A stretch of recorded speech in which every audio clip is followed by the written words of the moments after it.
Hello, beloveds. Today I want to talk about emotions. As it is the beginning of May Day, May the 1st, we've been looking at this year's theme as living everyday wonder. And how can we live everyday wonder unless we begin to take a look at our emotions? And so for the month of May, we're going to be exploring our emotions. In particular, what's on your spice rack? And what's lovely about today's talk topic is that emotions, we have so many that it is indeed like having a spice rack, because there are a variety of emotions that spice up our life as human beings.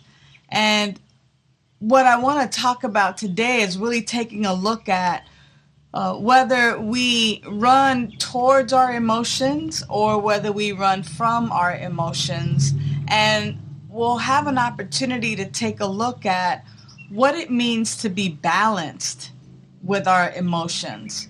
And so as we begin to learn to lean into our emotions, we can actually begin to learn from our emotions, and we can begin to create balance in our life and actually kind of serve up a little recipe with all the spices, aka all of the emotions of our life. I want to remind us that we're taking a look as well as our affirmation for the week, which is, I am blessed and grateful for my emotions and feelings. I am blessed and grateful for my emotions and my feelings. And by the end of our time together today, I wonder if you are the one who's going to be like, I am blessed and grateful for my emotions and my feelings. When we might be the ones who start off going, oh no, I am told I am too emotional, I'm too in my feelings, and things of that nature. You know, our feelings are actually amazing resources, because when we pay attention to our emotions and our feelings, we actually learn about ourselves. My emotions provide me with so much information. They actually lead me and act as a guide in my mental capacity as I take a look at what comes up for me in certain situations and certain circumstances. My emotions actually help me to reflect and explore and grow. And I don't know about you, but I want to continue to grow. I see myself as someone who is always uncovering things about myself that I didn't know before. And so as we take a look at what's in your spice rack, let's put together something that is quite tasty and quite in balance.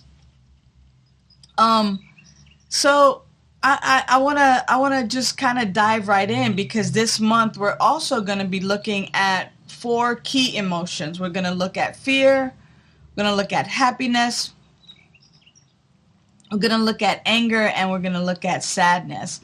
And of course, we're going to explore other emotions. I do want to just kind of really state that, okay, this is one of my pet peeves, all right? You know, there's 6 basic emotions in which all the other names and all the other descriptions of emotions come from.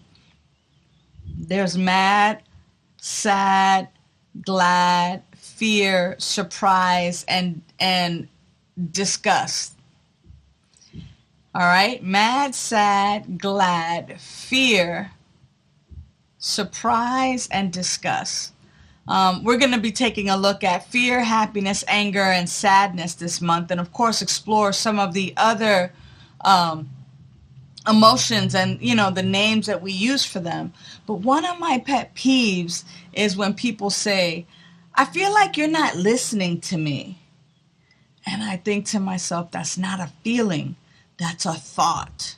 And so I really want, as we dive into looking at our emotions this month, I really want us to begin to differentiate what is a feeling, an emotion, energy in motion, emotion.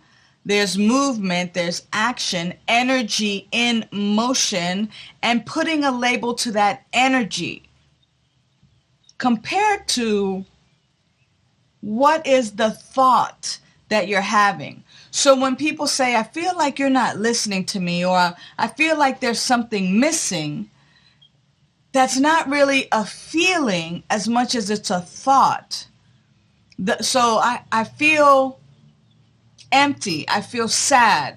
Like when you want to say, I feel like something's missing. There's that energy in motion. So I feel blank. Anytime we use I feel like, that is not a feeling, that is a thought. All right, so let's begin to actually say what we mean and mean what we say as we begin to really explore this idea of emotions. And so emotions give me, give you, give the listener and the speaker an idea of the mental equivalent of the person speaking. The mental equivalent of the person speaking. So when I have energy in motion, it is a base sometimes in some deep-rooted beliefs. Sometimes beliefs that are so deep-rooted that I don't even know that they're there. They're so implicit that the emotion is coming up. There's energy in motion, and yet I don't know the root cause of that emotion. But that emotion actually points to a mental equivalent, or it points to a thought that is so that the emotion, that the energy in motion is based out of. I want to remind us that we cannot necessarily pray it away and do some spiritual bypass and it's going to go away. What I want us to really recognize is that these deep-rooted emotions are actually deeply rooted because they are a belief that there's lack, limitation, doubt, fear. There is a belief in separation. And when we believe in separation, what we might call negative emotions emerge. When we are steeped in our oneness, in our wholeness, in spirit, in essence, then those emotions, that energy in motion is usually what people might call positive, or the ones that we really enjoy feeling the most. So you might even realize that you might have a misperception or a false narrative that's trying to appear. You might realize through your emotions that you're trying to assign meaning to something, and it doesn't really mean that.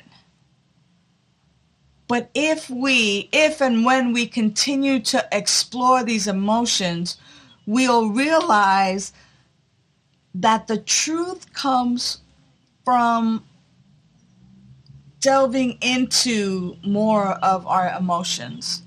And so the idea is to be in balance, to be so balanced that we can pick and choose in our spice rack what emotions actually really light us up and also really set us up for an amazing, amazing life. So let's talk about, first of all, running from your emotions.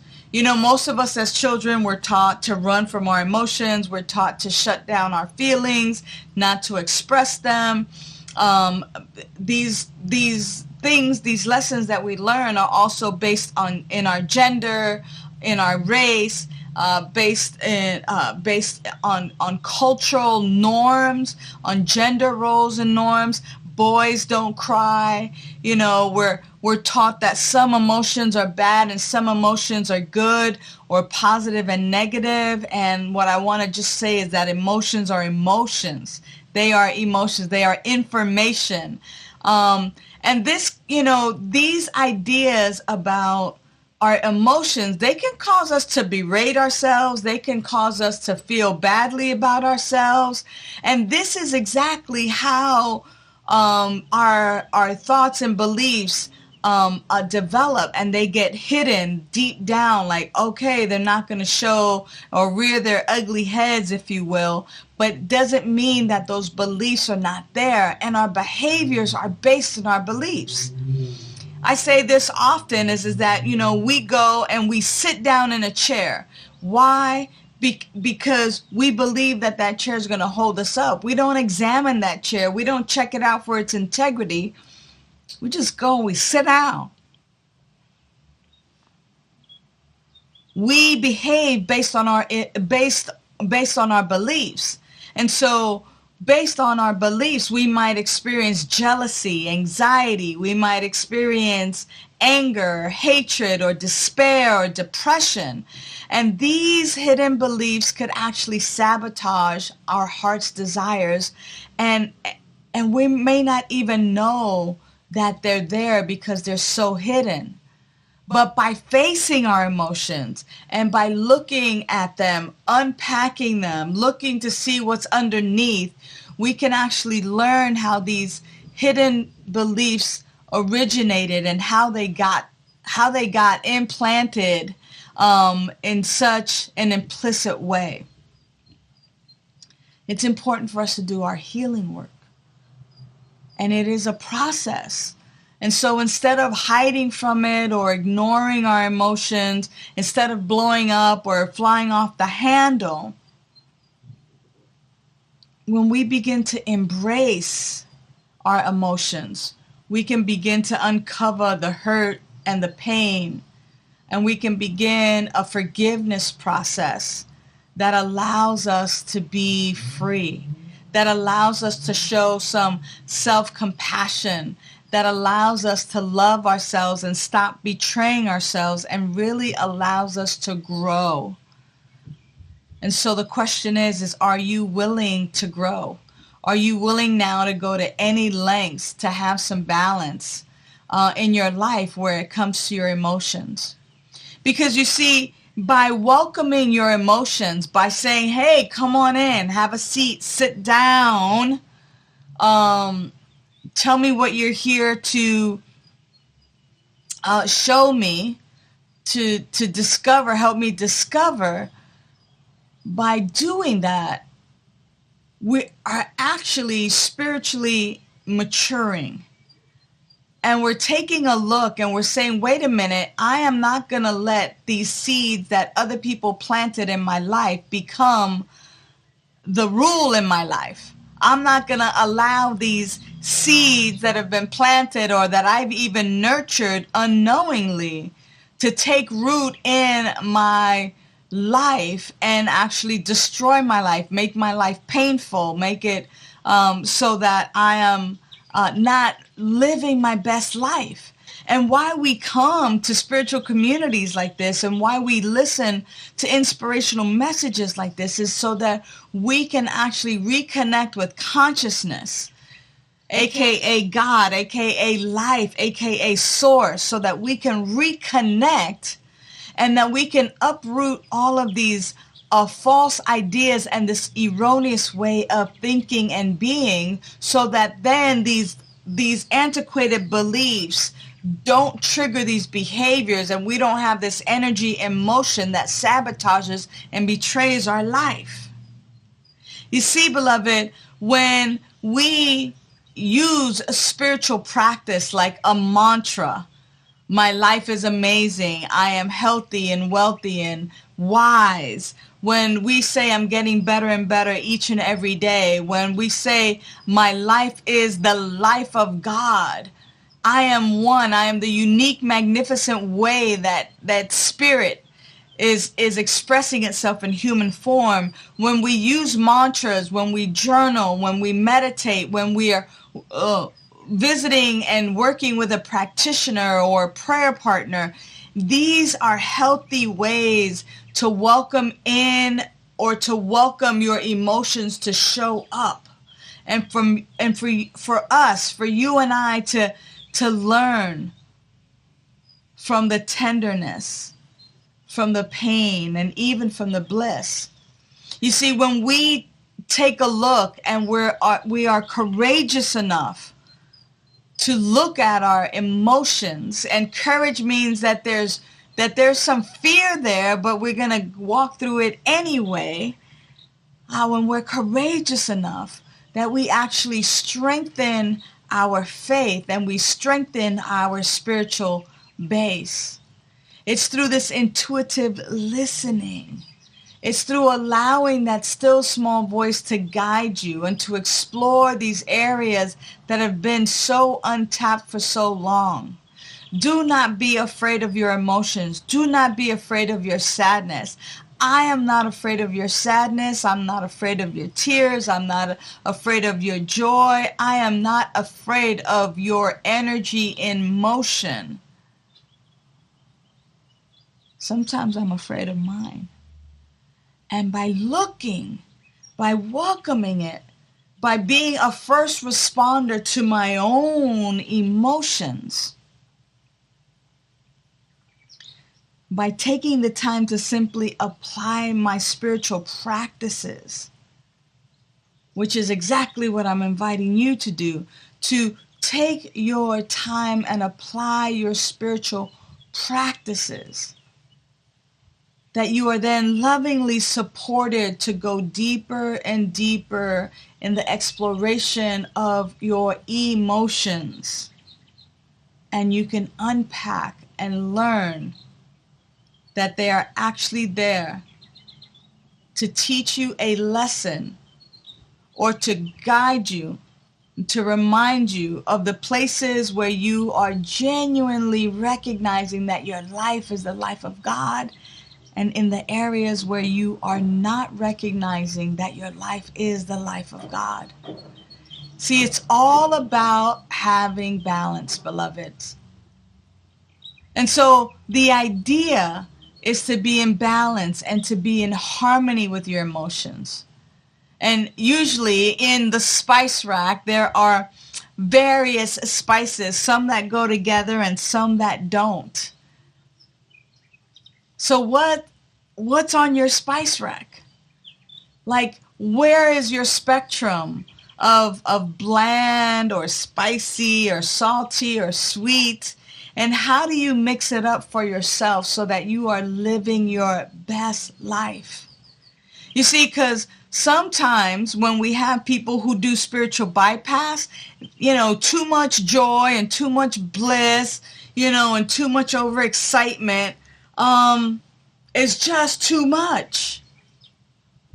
And then sometimes we're out of balance as well because we have too much anxiety or too much fear or too much sadness. And that causes insecurities, and it causes isolation, and it causes feelings of unworthiness and doubt.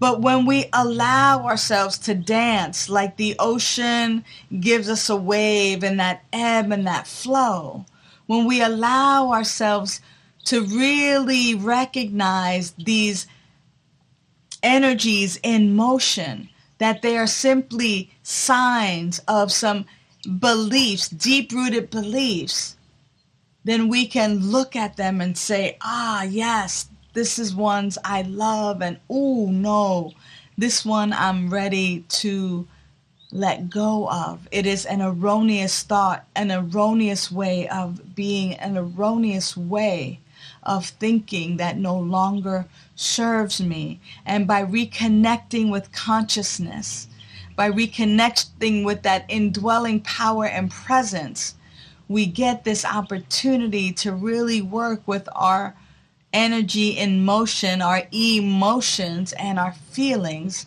and recognize that we get to clean up, or actually correct, not even clean up because they're not dirty, but to correct the beliefs that have been acting as a law in our life. You see, our spiritual practice is an excellent way to stay grounded and to stay balanced and to process all of the emotions that are in your spice rack. So here's our call to action, right? Stay aware, not away. Stay aware of your thoughts. Stay aware of your moods. Stay aware of your disposition on a daily basis. Create balance in your life. What does your spiritual practices look like? You know, each and every week, we show a slide, and here it is again.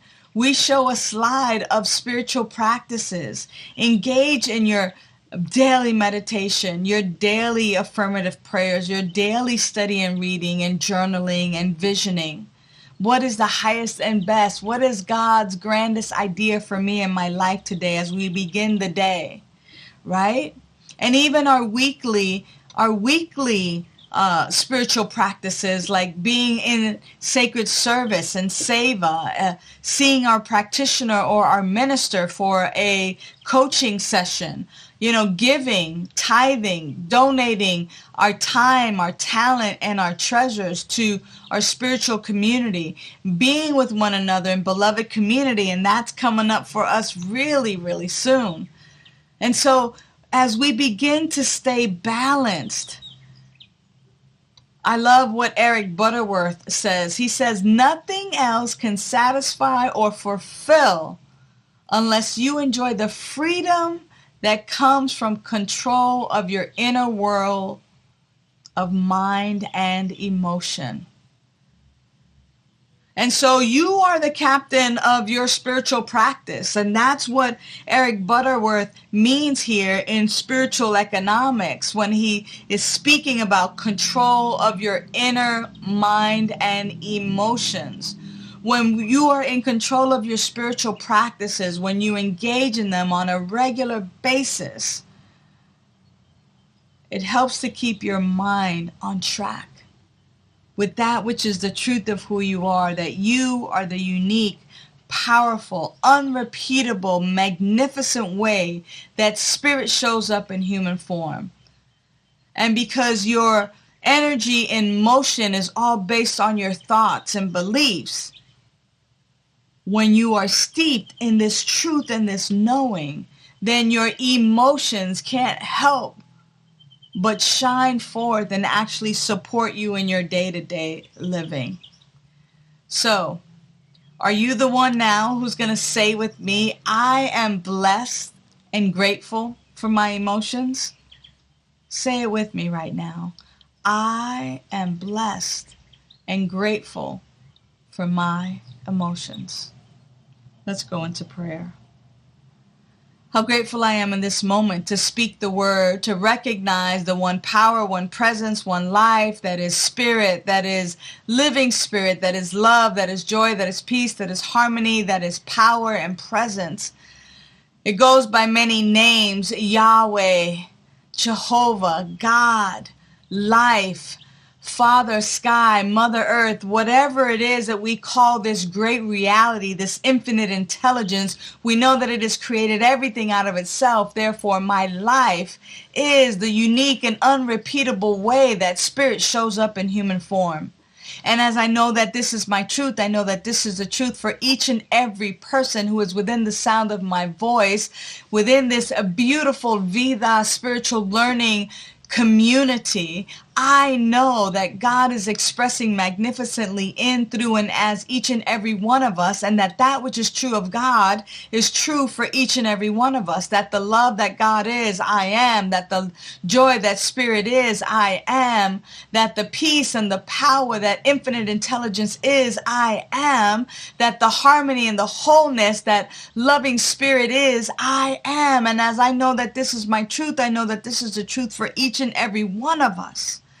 And so I simply speak a word of blessing now, simply calling forth into the activity of this community, this beloved community's life. I simply call forth health and wholeness. I call forth love. I call forth harmony. I call forth peace and love and joy. I call forth balance. For this is the nature of who we are. So I'm simply calling it forth into the activity of our very life. Ah, yes.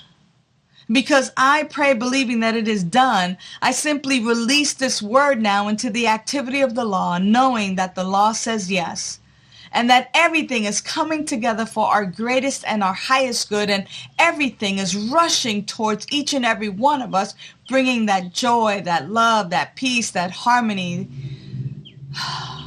bringing that health and wholeness. It is our experience, and I say yes to it. Because I say yes to it, I simply now release this word into the activity of the law, knowing that it is done. It is already done. It is done now. So I say, and now it is. And I simply allow it to take charge in, through, and as my life. So for this and so much more, I give thanks. I let it be so. And now it is, and so it is. Amen.